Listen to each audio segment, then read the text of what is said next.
حضرت باجزید بستامی رحمۃ اللہ علیہ کا زمانہ مبارکہ تھا تو ایک یہودی اور مسلمان کا دوستانہ تھا. تو وہ یہودی سے وہ مسلمان دوست روز کہتا تو مسلمان ہو جا، وہ ٹال دیتا، کہتا چل یار ٹھیک ہے انشاءاللہ خیر ہو جائے گی. جس طرح انسان ٹال مٹول کرتا ہے نا اپنے جملوں میں، وہ ٹالتا. وہ کہتا نہیں یار تو مسلمان ہو جا، تو میرے دین میں آ جا، میرا دوستانہ بھی ہے، پیار بھی ہے، تعلق بھی ہے، میں چاہتا ہوں مذہب بھی ایک ہو جائے، عقیدہ اور نظریہ بھی، تو مسلمان ہو جا. جب اس نے کئی دنوں اصرار کیا اور بات کو نہ چھوڑا تو یہودی بول پڑا، کہنے لگا یار میں نے دو اسلام دیکھے ہیں، بتا کون سا اختیار کروں. دیکھیں کہ دو اسلام کون سے؟ کہنے لگا ایک اسلام وہ ہے جس پہ تو عمل کرتا ہے، اور ایک اسلام وہ ہے جس پہ حضرت باجزید بستامی عمل کرتے ہیں. میں نے دو اسلام دیکھے. ایک میں نے تجھے دیکھا ہے کہ میں شراب پیتا ہوں تو معاذ اللہ تو بھی میرے ساتھ پیتا ہے حالانکہ تو مسلمان ہے. اگر میں جوا کھانے جاتا ہوں تو بھی میرے ساتھ جاتا ہے حالانکہ تو مسلمان ہے. اگر میں جھوٹ بول رہا ہوتا ہوں تو 10 مجھ سے بڑھ کے بولتا ہے حالانکہ تو مسلمان ہے. اگر میں چوک میں کھڑے ہو کر معاذ اللہ بہن بیٹی بہو پہ گندی نظر ڈال رہا ہوتا ہوں تو بھی ڈال رہا ہوتا ہے حالانکہ تیرا دعویٰ ہے کہ تو مسلمان ہے. ہم دونوں پارٹنر ہیں، بزنس کرتے، جہاں سے حرام کمائی میں کھاتا ہوں تو بھی وہیں سے کھاتا ہے حالانکہ تو مسلمان ہے. کہنے لگا ایک اسلام تیرا ہے اور ایک اسلام حضرت باجزید بستامی کا ہے. اس کی میں نے نظر کو بھی پاک دیکھا ہے، جسم کو بھی پاک دیکھا ہے، روح کو بھی پاک دیکھا ہے. مسلمان جائیں تو ان کو بھی اس کے پاس سکون ملتا ہے، بے ایمان چلے جائیں تو اللہ دولت ایمان عطا فرما دیتا ہے. تو بتا کون سا دین قبول کروں؟ اگر تو تیرے والا اسلام ہے تو پھر تو اس میں کوئی مسئلہ نہیں، کلمہ ہی ایک پڑھنا ہے، لا الہ الا اللہ محمد رسول اللہ صلی اللہ علیہ وسلم. باقی تو سارے کام وہی ہیں جو یہودیوں والے، عیسائیوں والے، کافروں والے. تو ٹھیک ہے پڑھا دے، پڑھ لیتا ہوں. ایک کلمے کا ہی فرق ہے. اور اگر اسلام وہ ہے جو حضرت بایزید کا ہے تو پھر تو نہ میرے ساتھ گفتگو کر، پھر حضرت بایزید کو کہے مجھے آ کے کہیں.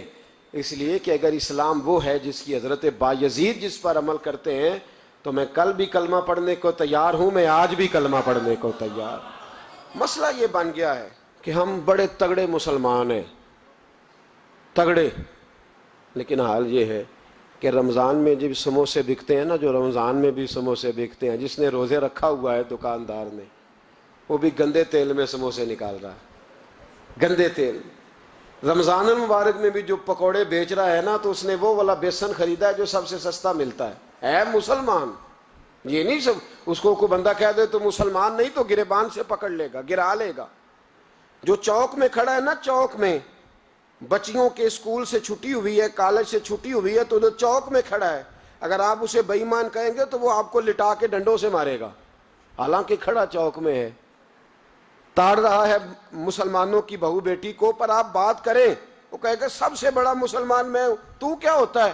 ہمارے حکمران کہتے ہیں مولانا آپ ہم پہ فتویٰ دیتے ہیں. ایک بولتا ہے کہتا ہے میرے گھر میں تو خانہ کعبے کا غلاف پڑا ہوا ہے. ایک کہتا ہے میرے پاس تو مسجد نبوی شریف میں جو صفائی ہوئی تو وہاں سے انہوں نے جو ریاض الجنہ کا قلین اٹھایا وہ میرے پاس پڑا ہے. ایک پاکستان کا صدر ایسا بھی گزرا ہے، کہتا ہے مجھ سے زیادہ نیک کون ہوگا، میں تو 6 دفعہ کعبے کے اندر گیا ہوں. یہ اعلان کرتے ہیں. او خدا کے بندے، کعبے کا غلاف پاس ہونا اگر ایمان کی علامت ہوتی تو کعبہ تو سارے کا سارا ابو جال کے پاس تھا.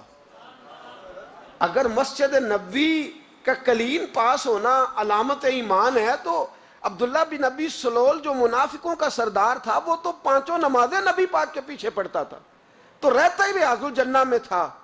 اور اگر خانہ کعبہ کے اندر جانا ایمان کی علامت ہے تو 360 بت تو بڑا زمانہ رہے ہی اندر ہیں، باہر آئے ہی نہیں. تو کس قسم کا فلسفہ ہے ہمارا؟ ہم کس قسم کا انداز رکھتے ہیں؟ بھائی اسلام یہ ہے کہ تیرے اندر تبدیلی آئے، اسلام یہ ہے کہ تو کسی کو حقیر نہ جانے، اسلام یہ ہے کہ پھر صہیب اور بلال اور عمر ایک صف میں کھڑے نظر آئیں. اسلام یہ ہے کہ حضرت سیدنا ربیعہ بن قعب رضی اللہ تعالیٰ عنہ، کالا رنگ، موٹے ہونٹ، چپٹی ناک، حضرت ربیعہ بن قعب رضی اللہ تعالیٰ عنہ، بڑا خاندان نہیں، بڑی برادری نہیں، پڑھے لکھے نہیں، لیکن پھر اسلام اس کا نام ہے کہ نبی پاک کی وہ غلامی کریں اور حضور ان سے کہہ دیں کہ جاؤ فلانے سردار سے کہہ دو جا کے کہ میں تیری بیٹی کا نکاح اپنے اس کالے رنگ کے غلام سے کرنا چاہتا ہوں. تو وہ غلام جا کے پیغام دے تو باپ اور ماں تو مہلت مانگے سوچنے کی اور کہیں شام کو بتائیں گے، اور بیٹی بول کے کہے نہیں یہ کفر کا دور نہیں، یہ اسلام کا دور ہے. سوچیں بدل گئی ہیں. کوئی چھوٹا نہیں، کوئی بڑا نہیں، کوئی چودھری نہیں، کوئی کمی نہیں، سارے ایک ہیں. اور بیٹی بول کے کہ ابا جی میری فکر نہ کرو، اگر نبی پاک نے کالے رنگ کے حبشی غلام کا رشتہ بھیجا ہے تو آپ مجھ پر زیادہ مہربان نہیں، میرا رسول مجھ پر زیادہ مہربان ہے. آپ مجھے بھیجیں، میں اسی کے ساتھ نکاح کروں گی. مجھے امید ہے رب رسول مجھے ضائع نہیں کر. پھر سوچیں بدل جائیں گے.